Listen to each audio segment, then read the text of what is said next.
The wind swept across the open plains, carrying with it the scent of dust, dry grass, and the faint sweetness of wild sage. The sun was sinking behind the distant hills, painting the sky in shades of amber and rose. It was the kind of evening that could trick a person into believing peace still existed in this land. But under that quiet sky, tension was rising like heat from the desert floor. She stood near the wooden corral, her fingers resting on the smooth rail worn down by years of weather and work.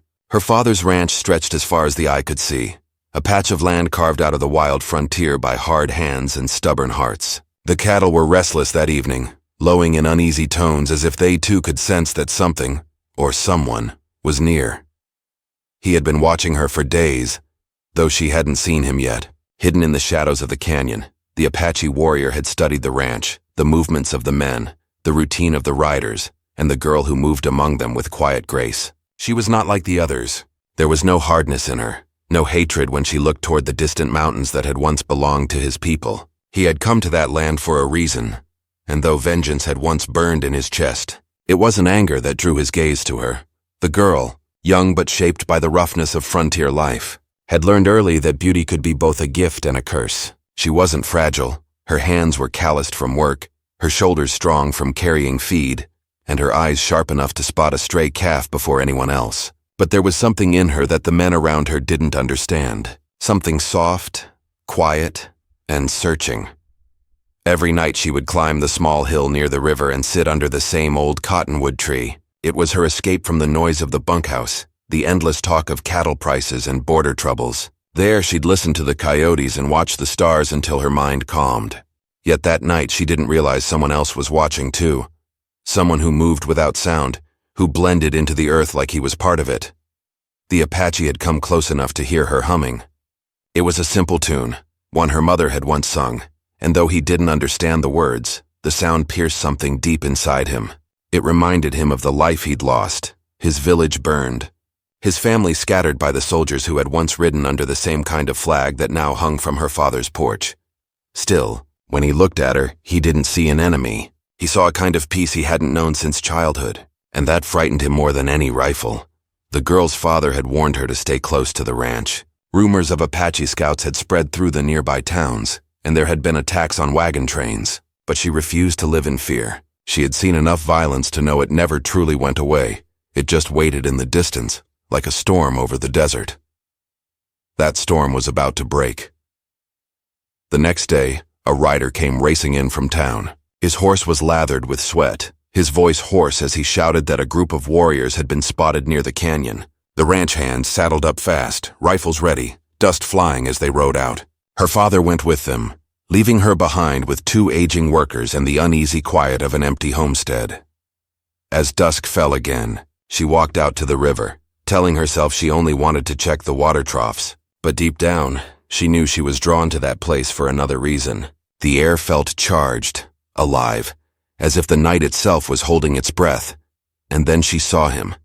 He stepped out from behind the cottonwood, silent as a shadow. The firelight from her lantern brushed across his face.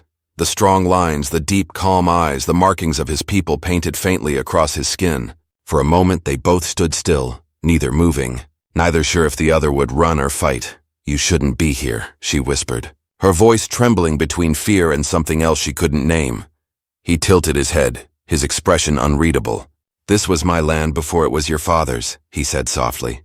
His voice was deep, steady, carrying the rhythm of a man who had learned to speak few words but make each one matter. She took a step back, gripping the lantern tighter. "They'll kill you if they find you here." "I know," he replied, and there was no fear in his tone.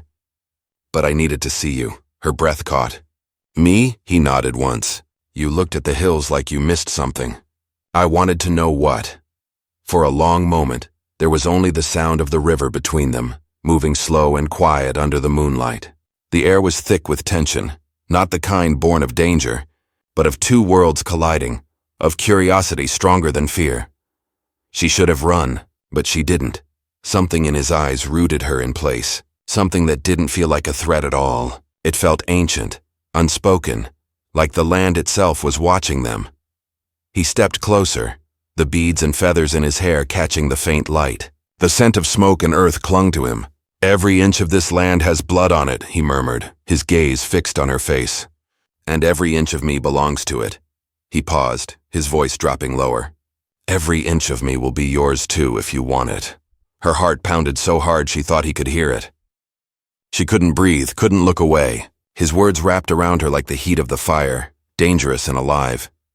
Then, just as quickly as he had come, he vanished into the dark, leaving her trembling beneath the cottonwood, her lantern flickering against the wind. She didn't tell anyone about that night. Not her father, not the ranch hands, not even the old cook who always knew when something was wrong. But in the days that followed, she could feel his presence in every shadow, every rustle of grass, every quiet corner of the land. And when she returned to the river again, a small carved token lay by the roots of the tree, a charm shaped from bone, etched with symbols she didn't understand.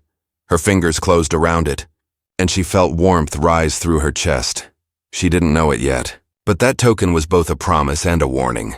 Because soon the peace her father fought to protect would crumble. The riders who had left days ago wouldn't all return. And when the smoke began to rise again over the valley, she would have to choose between the safety of her home and the pull of something wild, forbidden, and terrifyingly real. And somewhere out there in the hills, the Apache watched her from the shadows once more, waiting for the moment when their worlds would collide again, no longer as strangers. The nights that followed seemed longer than before.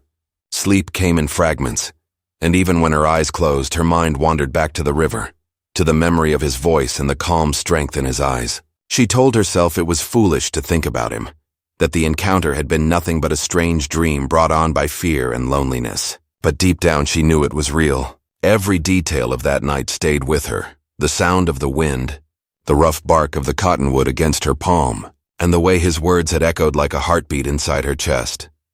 Days on the ranch returned to their usual rhythm, but nothing felt the same. Her father and the men came back from their search with dust on their boots and anger in their faces. They hadn't found the Apache camp, but they found tracks, fresh ones, and broken signs of movement through the canyon. Her father swore under his breath that the raids would start again soon. He'd seen it happen before. He told her to stay close to the house, to keep a rifle near the door, and not to trust the silence of the desert. She nodded, though her thoughts were far away. She couldn't tell him that she had already met one of the men he was warning her about, that the enemy he feared had spoken to her without malice, and that his words had shaken something loose inside her heart.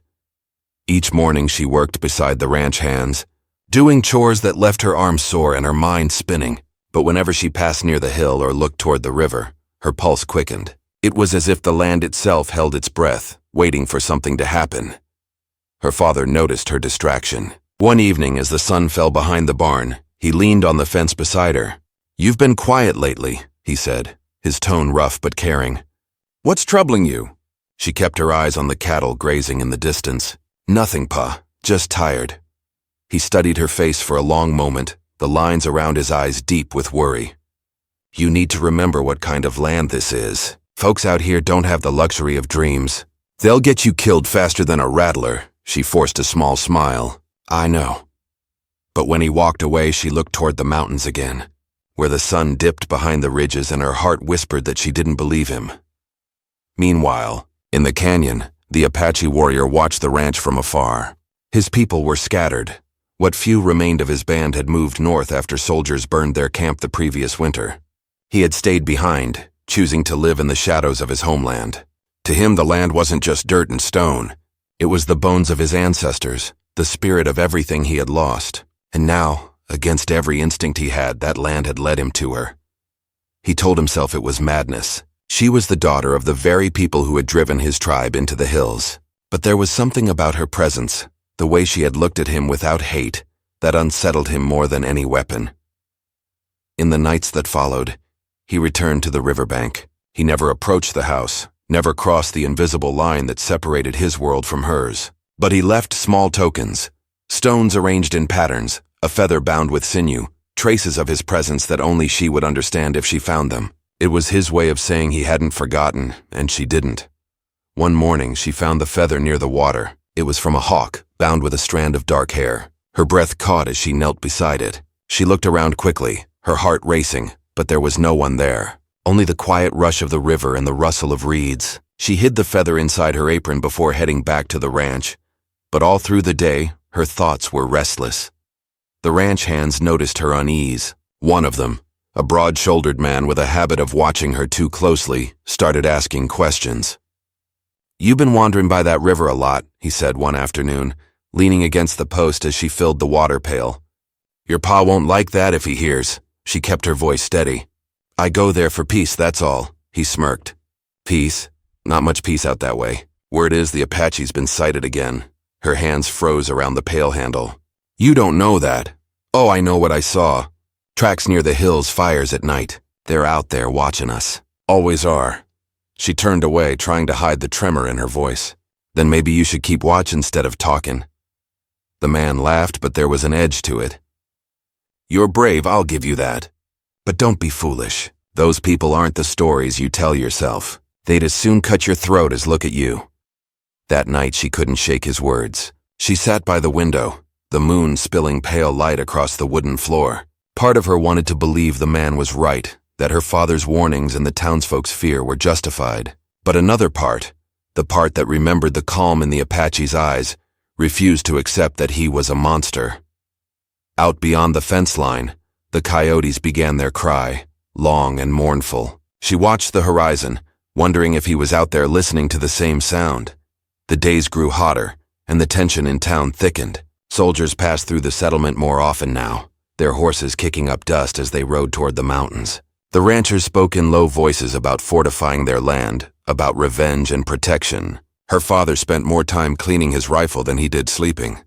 Then one evening, a thunderstorm rolled in without warning. The wind whipped through the valley, snapping branches and sending the horses into panic. She rushed outside to close the barn doors when a flash of lightning split the sky, and through the rain she saw a figure standing near the edge of the field. Her breath caught. Even through the curtain of water she knew it was him. She hesitated, torn between fear and the strange pull that had haunted her since that first night. When the next lightning flash lit up the sky, he was gone, but a moment later she saw movement near the river, where the cottonwood swayed wildly in the storm. Ignoring her father's shouts from the porch, she ran toward it, her dress heavy with rain, her boots sinking into the mud. By the time she reached the tree, he was there waiting, his hair soaked, his face streaked with rain. "You shouldn't have come," she gasped. He shook his head slowly. "You shouldn't have followed." The thunder rumbled above them, and for a long moment they just stood there, the storm raging around them. His presence filled the space like the earth itself was holding its breath. "I didn't mean to bring danger to you," he said at last. "The men who hunt my people, they ride close now. If they see me here, they will burn this place to the ground. Then go," she whispered, though her voice broke as she said it. "Before they find you." He stepped closer, his gaze locking with hers. "I would have gone," he said, "if I could forget you." Her chest tightened. The storm seemed to fade, leaving only the sound of her heartbeat and his words between them. She didn't know how to answer. Every rule she'd been taught, every warning her father had spoken melted away under that look. Then, before she could speak, he reached out, slowly, carefully, and pressed something into her hand. When she looked down, she saw a small stone carved with a symbol she didn't recognize. "When you see smoke on the hills," he said softly, "remember me. That will be the day our worlds meet again." And just like before, he disappeared into the night, leaving her standing in the rain with the stone clutched against her chest. By dawn, the storm had passed. The sky was clear, the ground damp, and the air heavy with the smell of wet earth. But the peace didn't last. Word came from town that a group of soldiers had gone missing near the canyon. Their camp had been burned, and the only thing found were arrows buried in the ground. Her father's jaw tightened as he listened. "It's starting again," he muttered. "We'll have to be ready." She turned away, her hand brushing the small stone in her pocket. The symbol carved into it felt warm against her skin. She didn't know what it meant yet, but something inside her told her that the war between her people and his was about to reach her doorstep, and when it did, there would be no turning back. Somewhere out in the hills, the Apache watched the rising sun from the ridge, his face unreadable. He knew the choice he'd made would bring danger, not just to himself but to her, but it was too late to undo it. The land had tied their fates together, and the desert never gave back what it claimed. And far below, at the ranch, she stood in the yard, her hair catching the morning light, wondering if she'd ever see him again, or if the next time she did, it would be on opposite sides of a rifle. The days that followed bent time in strange ways. Morning chores stretched on, and yet the sky seemed to fall faster each evening. The ranch worked like a heartbeat, steady and stubborn, but inside that rhythm something was changing. The drought had not broken. The river ran lower each week, a thin ribbon around the cottonwood. The cattle nosed dust and lowed with that hollow sound that made a person think of loss. Water meant life out here, and when water thinned, tempers thickened. Town sent word that a new captain had taken charge at the small fort. He promised to end the raids and protect every homestead, but folks whispered that he saw the land as a map and not as ground with real people standing on it. Soldiers rode patrols more often, and the bunkhouse talk sharpened until the men sounded like iron scraping iron. Some said peace could be made if both sides wanted it. Others said peace was a fine word used by those who slept in towns with lamps on every street. The rancher's daughter felt the pull of two paths every time she looked toward the hills. At dawn she rode the fence line, mending wire and counting calves, and at dusk she walked to the river with her palm set on the carved stone he had given her. She should have buried the token or thrown it into the current. Instead she kept it close, a secret weight that steadied and troubled her in the same breath. A new subplot took shape in the dust without anyone naming it. Tracks began showing near the north pasture where the fence met a rocky draw. Not Apache moccasins, but boot prints with heel nails, wide and careless. A set of iron cartwheels had cut a strange line near the mesquite. That night 2 yearlings went missing, and by morning the men cursed and swore rustlers were working under the cover of fear. The ranch hand who watched her too closely raised his voice in the yard. He said all thieves looked the same from a distance, and that the only answer was a rifle and a rope. Her father stared hard at the ground and said nothing. He knew the difference between a man who wanted justice and a man who wanted an excuse. In the canyon, the Apache warrior studied these same tracks with a quiet frown. He knew the footsteps of his people and the patterns of the cavalry, and these belonged to neither. Someone was stealing and leaving the blame at his people's fire. He had seen this game before when traders stirred up trouble to raise the price of fear. He followed the line of the cartwheels until it vanished in a dry wash. There he found a split branch tied with tin ribbon, a marker no Apache would use. He thought of the girl at the river, and how smoke on the hills could pull soldiers like flies. He would need to warn her, but warning meant risk. Risk to her, risk to him, risk to the fragile thread that held his choice and her life in the same knot. The town itself added noise to the storm. A preacher came through with a tent and a voice that carried, and soon the square was thick with folks wanting certainty. He said the frontier was a stage on which good would triumph if only men took up their duties. Beside him, the deputy from the fort nodded and called for volunteers to ride. Storekeepers listened with careful faces, because fear was bad for trade, yet brought in business all the same. The blacksmith said little, but his hammer fell harder on the anvil that week.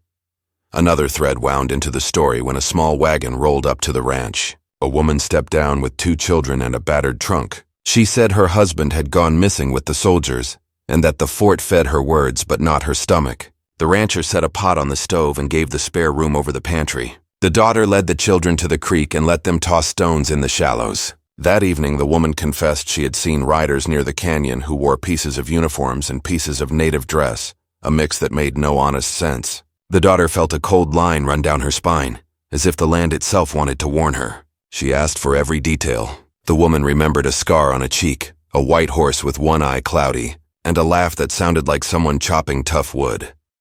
The ranch hand who watched her too closely heard about the woman and scoffed. He said sorrow made folks see ghosts, but later that night he saddled a horse and rode north with 2 men who drank more than they worked. No one knew they had gone, or if they did, they kept quiet because that is how some men keep company with trouble. A day later, the men returned with a burned hand and a story about arrows in the grass. They claimed they had chased shadows away from the herd. The daughter noticed soot on their boots that smelled more like lamp oil than cedar smoke. From the hills, the Apache watched a column of riders snake out from the fort. He counted heads and horses, saw where their canteen swung half full, and guessed they would make camp near the only spring that had not died. He sent a boy to warn a family hidden in a side canyon. The boy ran with his chest high and his mouth set, too young to carry that kind of weight, too old to set it down.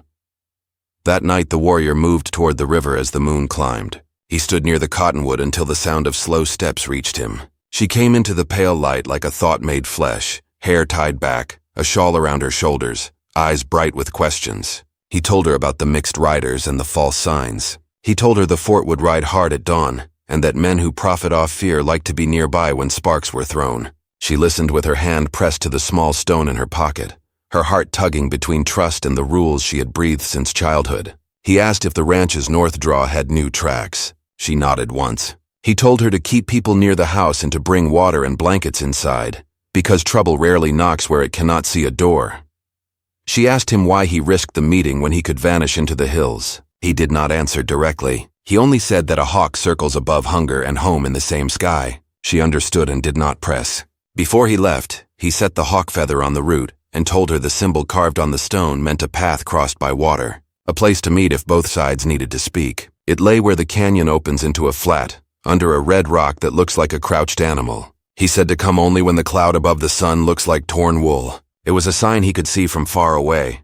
At the ranch, the pantry woman scrubbed the table while her children slept. She told the daughter she had heard another kind of rumor in town, one that crawled under the skin. A trader had been selling whiskey from a wagon painted like a traveling show. He camped near water, traded for cattle brands that had been cut out of the hide and salted to keep them from rotting, and moved along the same trails as the stolen yearlings. Some men hitched their hate to his cart. If he had friends among the restless, he could light a match and blame any fire on whoever the land already feared. The daughter carried this news to her father. He listened with his jaw set, and his eyes on the map he kept pinned to the wall. He drew a slow line with a dull pencil and matched it to the north draw in the dry wash. His face did not change, but one shoulder dipped, a small sign that he believed her. He told her to keep the doors barred after sundown, and to leave the lantern trimmed low. He posted a quiet hand at the back of the house, a man too old for showy talk but steady under worry. When the talkers in the bunkhouse pushed for a ride to teach someone a lesson, the rancher said lessons learned in anger take the longest to forget and the easiest to regret. Another subplot rose from a place no one expected. The small spring west of the ranch began to turn cloudy. The horses refused to drink. The old cook swore he tasted iron and oil. A day later, a dead fish floated belly up, and there had not been a fish in that spring since the last flood. The daughter rode out with a bucket and found a bratty smell near the reeds. Upstream, hidden under a mat of brush, lay a cracked barrel with a military stencil sanded down to a blur. Whoever had dumped it counted on flood and time to hide the deed. She dragged the barrel out with a lariat and brought home the story. Her father looked at the mark and said it might have come from the fort or from someone who wanted men to think that. Night drew a hard line across the land. Coyotes called. A cloud swallowed the moon and let it go again, like a hand letting go of a coin. The daughter could not rest. She went to the window and saw a thin light moving along the ridge. One lantern, then another. Not soldiers, who used torches in a line, and not hunters who moved alone. She slipped on her boots and went to the door, only to find the ranch hand with the hungry stare standing on the step. He said he had seen her leaving the house at odd hours and that he aimed to know why. His breath smelled of whiskey. She told him to step back. He pushed at the door with 2 fingers like a man testing a fence. Her father appeared behind her with a calm face and a shotgun cradled like a sleeping child. The ranch hand cleared his throat and backed away with a crooked smile. He tipped his hat and said a woman who keeps secrets is a danger to her kin. She shut the door and the bolt slid home with a sound that felt like a line drawn in sand. Out in the canyon, the Apache warrior crouched above the fort's camp and watched a meeting by the fire. The new captain stood with maps, his voice neat and clipped. Beside him, a thin man with a painted wagon's coat and soft hands held a small brand iron and a bag that clinked. The warrior could not hear every word, but he knew the dance. Promise safety, move cattle, sell fear. He felt anger flare, then he banked it like a coal. He could not fight a dozen men by himself. He would need proof. He would need ground where truth could stand. He thought of the girl and the carved stone. He thought of smoke on the hills and how many ways a cloud could form. By morning, riders from the fort scattered across the flats. A squad moved toward the ranch road, dust rolling up behind them. The deputy rode at the front with the ranch hand who had wormed his way into their ear. The daughter watched from the porch with her father beside her. She saw the deputy's face and knew he had come to ask questions that were really accusations. At the same time, a second dust cloud rose from the north draw. A small knot of men came hard, hats low, one on a white horse with one eye cloudy. Between the 2 lines of riders, smoke lifted from the ridge in 3 thin threads that swayed like wires. Not a signal from her Apache, who used fire in careful ways, but something meant to stir panic.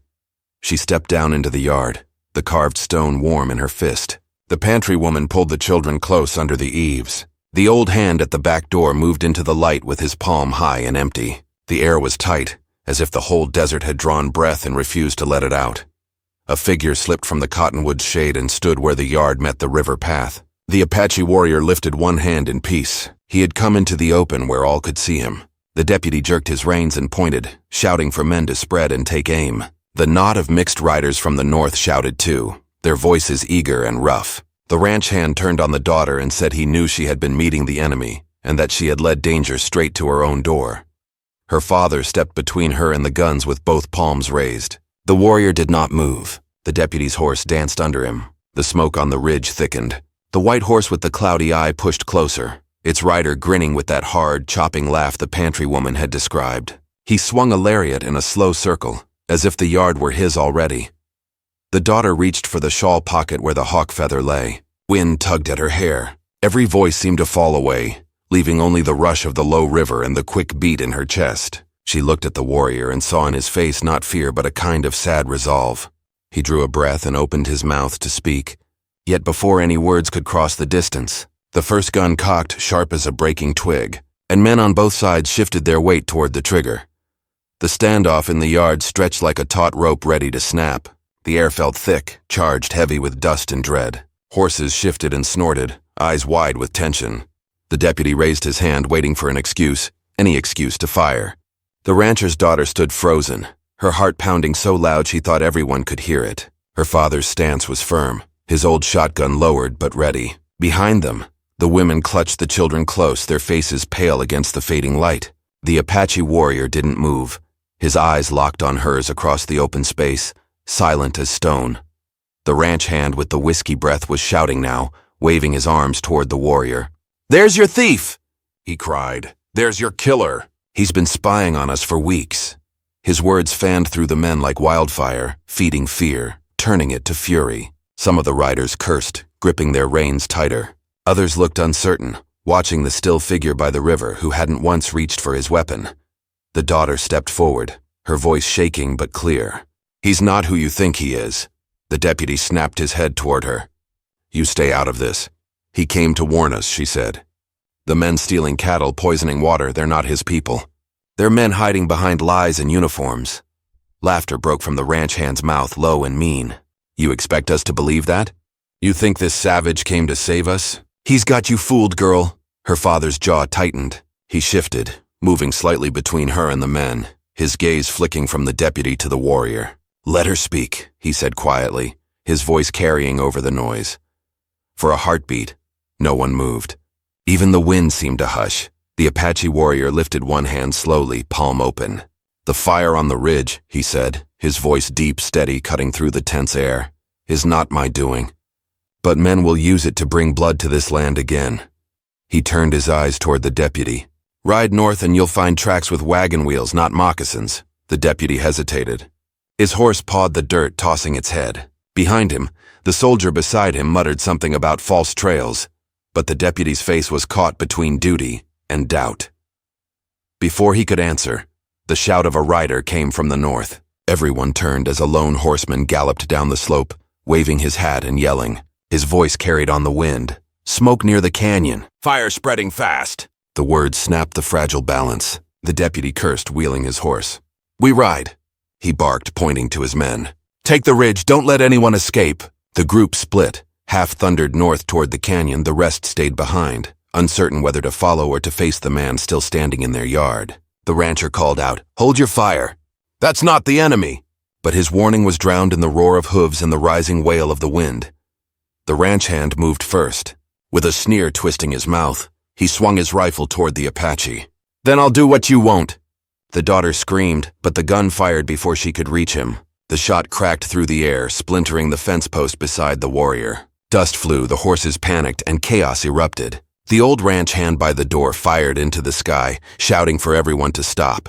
But it only made things worse.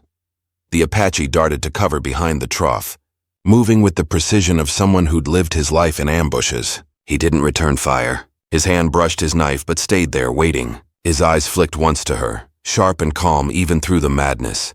Her father wrestled the gun from the drunken hand, striking him across the face with the butt.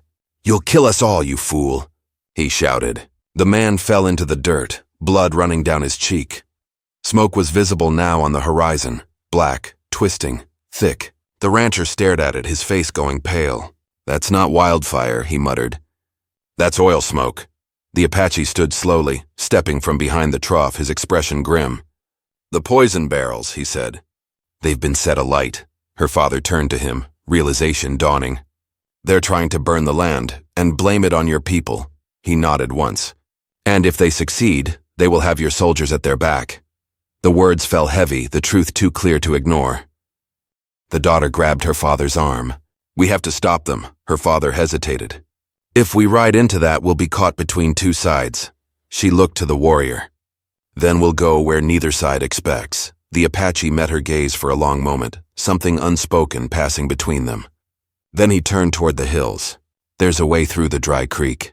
It will take us behind the ridge. You can see who lit the fires and who commands them." Her father's eyes narrowed. "And why should I trust you?" "Because if you don't," the warrior said quietly, "you'll bury this ranch by morning." The silence that followed was broken only by the wind and the crackle of distant fire. Finally, the rancher nodded once. "Saddle the horses." They moved quickly. The daughter ran to the barn, her hands trembling as she cinched the saddle straps. The warrior disappeared briefly into the trees, returning with a small pouch and a piece of cloth tied around his arm. When he caught her looking, he said, "It was my brother's. He died at this canyon." She said nothing but understood.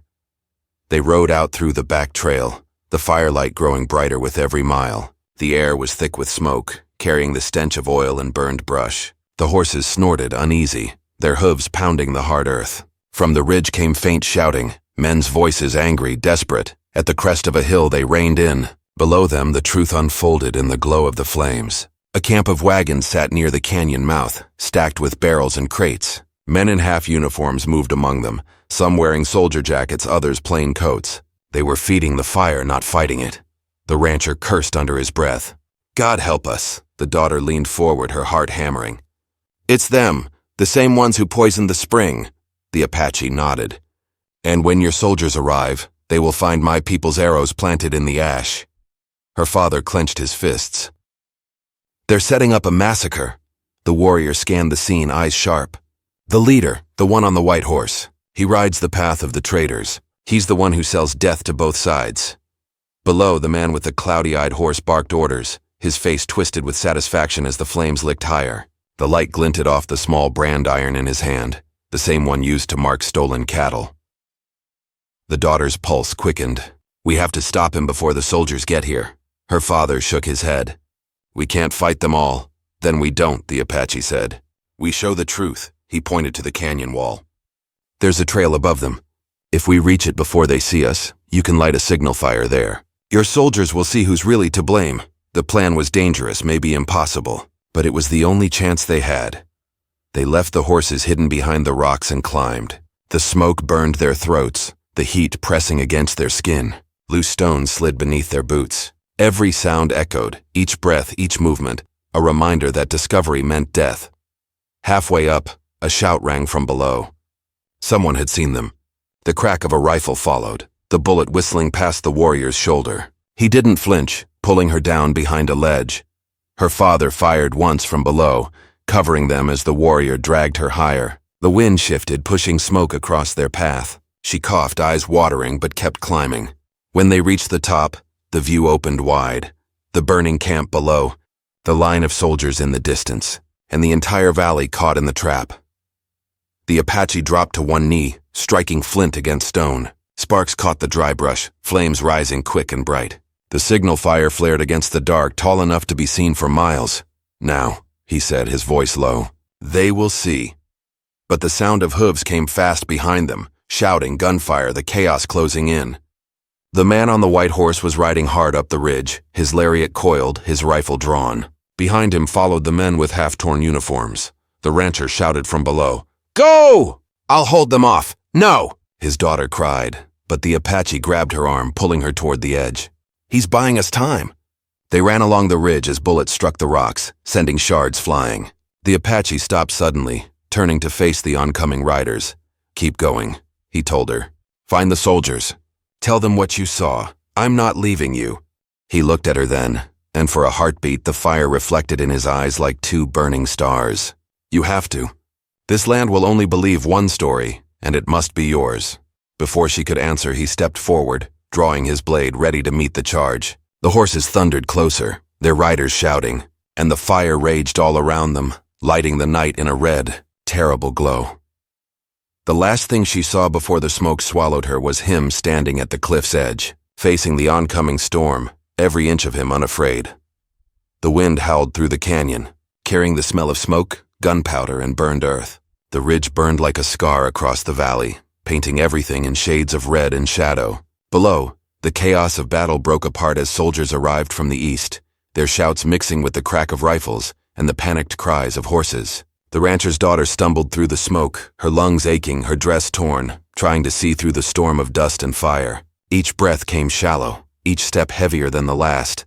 But she kept moving. Somewhere behind her, the Apache was still fighting. Somewhere below, her father's rifle echoed until it didn't anymore.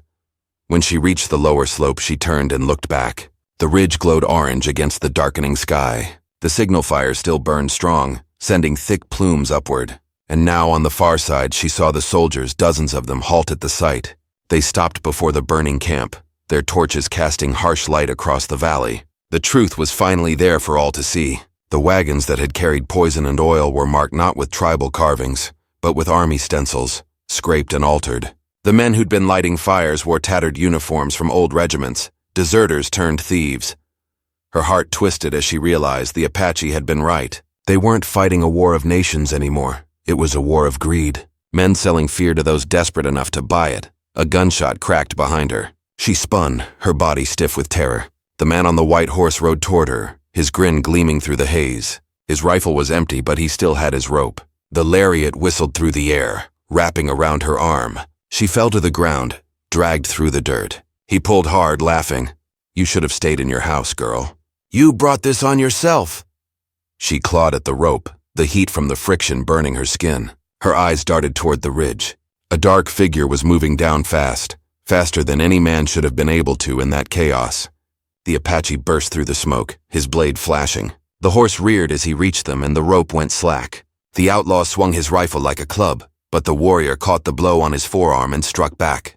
They crashed together in the dirt, fighting not with words but with everything they were. The struggle was brutal and short. The outlaw fell, gasping, his weapon slipping from his hand. The Apache stood over him, chest heaving, blood running down his arm. He looked to the rancher's daughter. It's over, he said, though his voice carried no triumph, only exhaustion. Behind them, the soldiers were arriving, dismounting, shouting orders.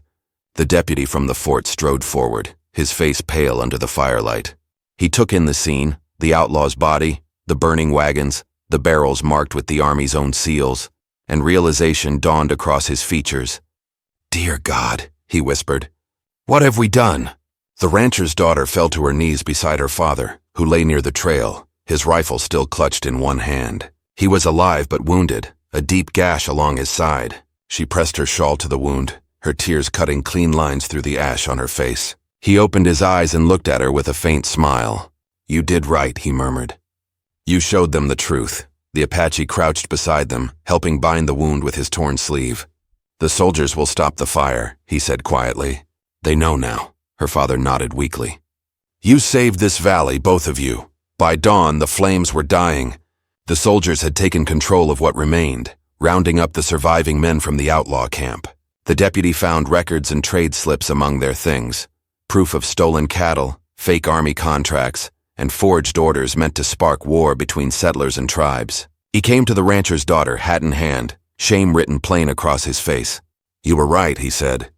We were played by our own kind. She said nothing. There were no words for the kind of relief that still carried grief. Her father was resting inside a tent, his wound clean but deep. The land outside was blackened, scarred, but the sun was rising, breaking through the smoke in pale golden light. She turned and found the Apache standing at the edge of the ridge, watching the valley stretch before him. His expression was unreadable, his face marked with soot and fatigue. She walked to him, the small carved stone still in her palm. When she reached him, she held it out. This belongs to you, she said softly. He looked at her hand but didn't take it. No, he said. It belongs to the land now. It's done what it was meant to do. She studied him quietly. What will you do now? He gazed toward the distant mountains. My people will move north. There's land beyond the soldiers' lines, land still untouched. Maybe we can find peace there. She swallowed hard. And you? I'll go where I must, he said. The land doesn't belong to anyone. It remembers everyone. For a long moment, neither spoke. The wind blew softly through the burned brush, carrying the faint scent of rain. She wanted to tell him not to leave, that she owed him more than thanks, that part of her heart had stayed on that ridge with him. But the words caught in her throat. He turned toward her, and his eyes softened. You'll heal this place, he said quietly. You have the strength for it. When he stepped closer, the rising sun caught the faint streaks of color on his face. The markings faded from smoke and sweat. He reached out, his fingers brushing her cheek in a gesture both gentle and final. Every inch of me belongs to this land, he murmured, the echo of their first meeting carried in his tone. And it will remember you. Then he turned and walked away. She watched him until he disappeared into the pale light beyond the ridge, his figure blending with the horizon. The silence that followed wasn't empty. It was full of everything that had been said without words. Weeks passed before the land began to heal. The rains came late that season, heavy and pure, washing the ash from the ground and filling the river again. Grass sprouted in black soil, stubborn and green. The ranch rebuilt, slow but steady. The burned fences were mended, the cattle returned, and the smell of smoke faded into the memory of that long summer. The deputy kept his word. He brought proof to the fort, clearing the Apache people of blame for the fires. The trader's wagon was found days later, broken near the desert edge, its goods scattered, its horse gone. No one claimed to know who had done it, but those who saw the tracks said they were light and bare, like a shadow had crossed the sand. Her father recovered, though he walked with a limp from then on. He spoke little of that night, but every morning he would stand by the porch, looking toward the mountains as if waiting for something only he could see.